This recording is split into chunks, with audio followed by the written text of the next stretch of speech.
Hey guys, what's up? I'm Billy up here, and today we are going to mess around in War Thunder a little bit.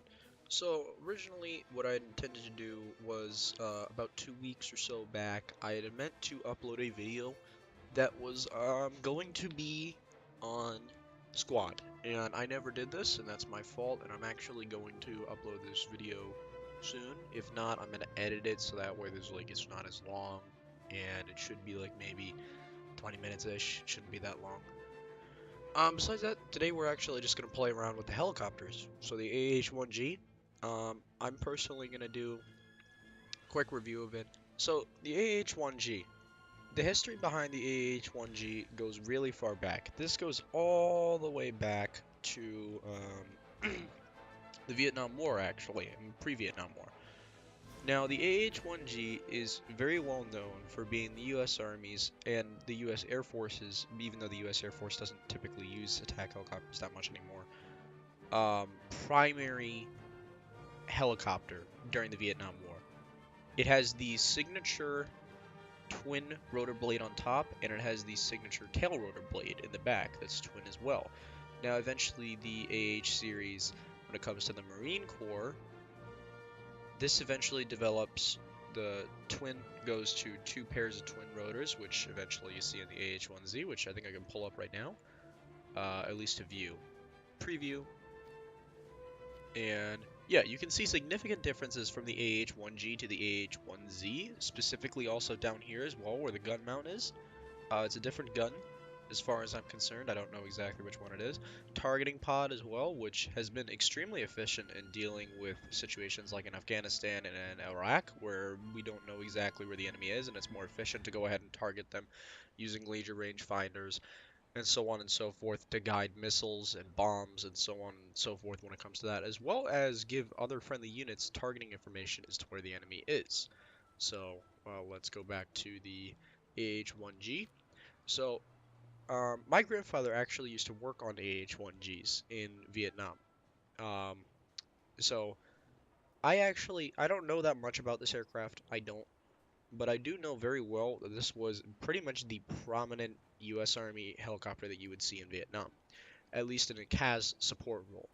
Now, originally, from the early part of Vietnam, it was not the Cobras that were actually in charge of giving ground support. It turned out it was actually the Hueys. The Hueys were the ones that typically would give the ground forces support.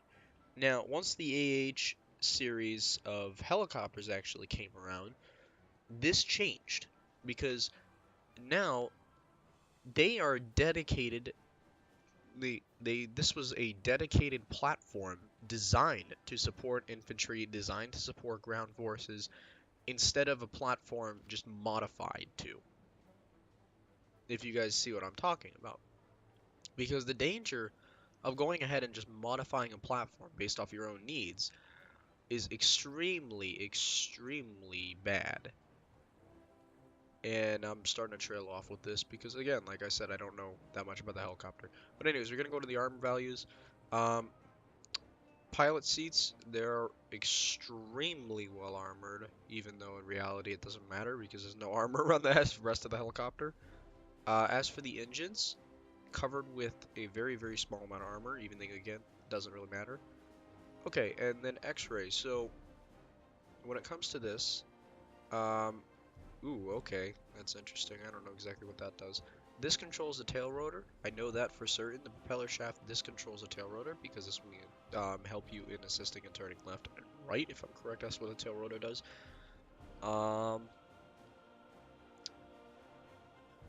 What else do we have here? Oh, so these are the 2 main cannons you'll have, the M134. Now, the M134 has been in service for an extremely long time, so it's not exactly as effective as what modern day standards would be, but it's still a heck of an effective gun, and it's still used today by the USMC and the Venom aircraft from Wright, which is a modification of the Huey. And then here is the main area that's priority importance. So, one of the weaknesses of helicopters, and this goes for all helicopters, is the tail rotor in the back. And this especially goes for War Thunder, because if you get hit in the tail rotor and you get hit too much, you're pretty much going to be screwed. So now that I've gone on my ramble for a bit and acted really stupid, let's go ahead and hit the helicopter arcade. It might take a few minutes, and if it takes a little bit too long, I'm just gonna go ahead and cut through the part of the video. So, okay, here we go. So now here's the only real downside that I notice when it comes to playing War Thunder helicopter arcade battles, and oh no, this isn't good. I don't like this map. You guys will see why I don't like this game mode right now. Domination on helicopter arcade is extremely terrible, and I hate it desperately. Most of the strategic zones. Anyways, though, so helicopter arcade takes a lot of time to get into, and it's unfortunately not a very popular game mode. And what people you do find in it typically have the lower tier helicopters. Actually, we kind of got a little bit more of a mixed game versus most of my other games. Because most of my other games is typically just one primary, there's just one primary helicopter. That typically seems to be the AH-1G, and I can understand that because a lot of people like the American helicopters. I think that, personally, I feel like the American helicopters are the best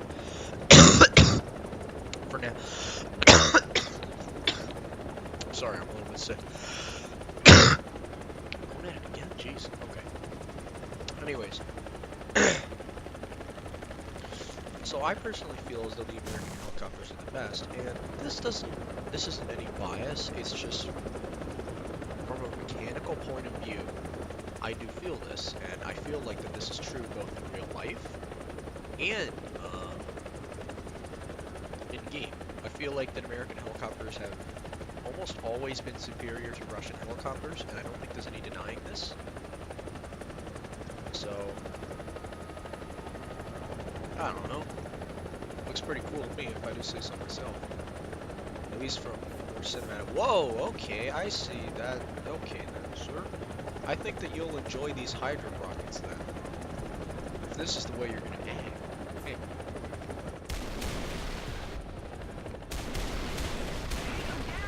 No kill. Okay, and here we go. Ham time.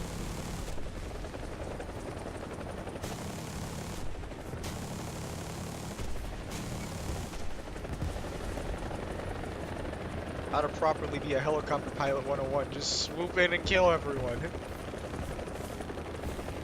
Although it surprises me that they haven't exactly, hit me yet. Other downside you need to watch out for. You need to be very aware that you are going to overheat your guns at times. There's another one. I think that that's a T-55. Wow, I did not... Oh, that's right, because I did see a patent yesterday. Another one. Yeah, that looks like it's a T-55 or a T-62.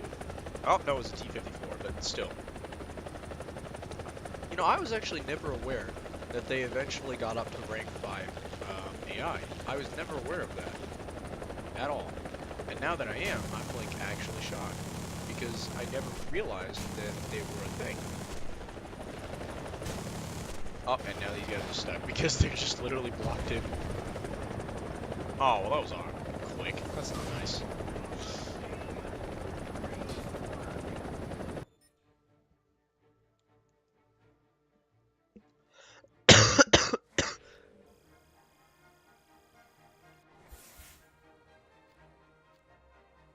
Alright, well, time to go back to battle.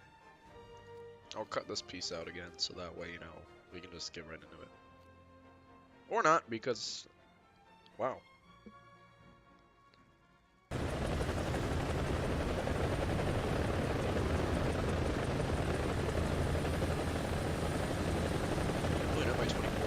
Can I shoot it down? No. Let's see what else we're going against. An AH-1G. It's interesting. Their team is like more varied versus us, which is like just filled with AH-1Gs. So.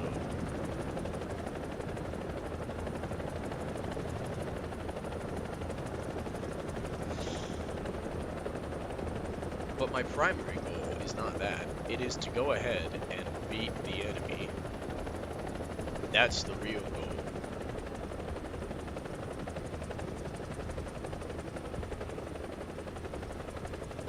I'm arguably not that best helicopter pilot, but I definitely won't say I don't enjoy them. at least from like the day of experience I've played with them, they're really enjoyable. It just takes some time to get used to. There goes another one. Another one busts dust. And that whole position is just gone. The one thing I will say is it's easy to go ahead and just knock out positions that are like A, it's just something, those are easy to kill.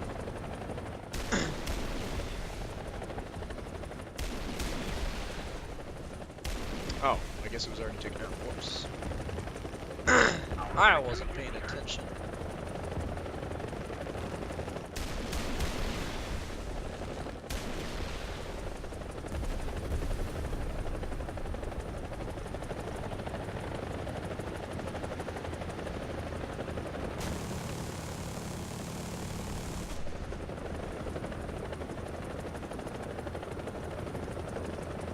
Huh.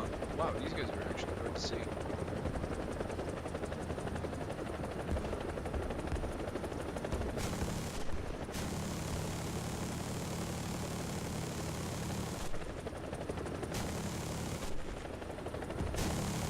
That's better. And this next one's gonna be enough. There we go. That's what I was looking for. Now, where's that last one? That's what I'm wondering. Because there's one more around here, and I can't find it.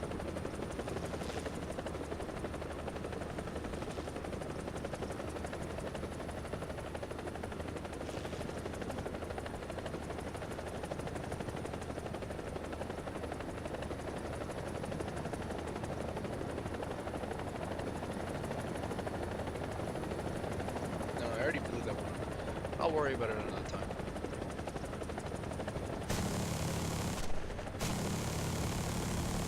That one's down, another one busts dust. Oh, well, that one's dead as well. Okay, now time to go ahead and move on to more important targets. 5 rockets left. Ooh, this is going to be interesting. Alright, well, time to go ahead and target, like, all of these light tanks, because we all know how pitiful targets they will be, and excuses of them they will be. For the record, you get the Hydra rockets on the AH-1G immediately off the bat.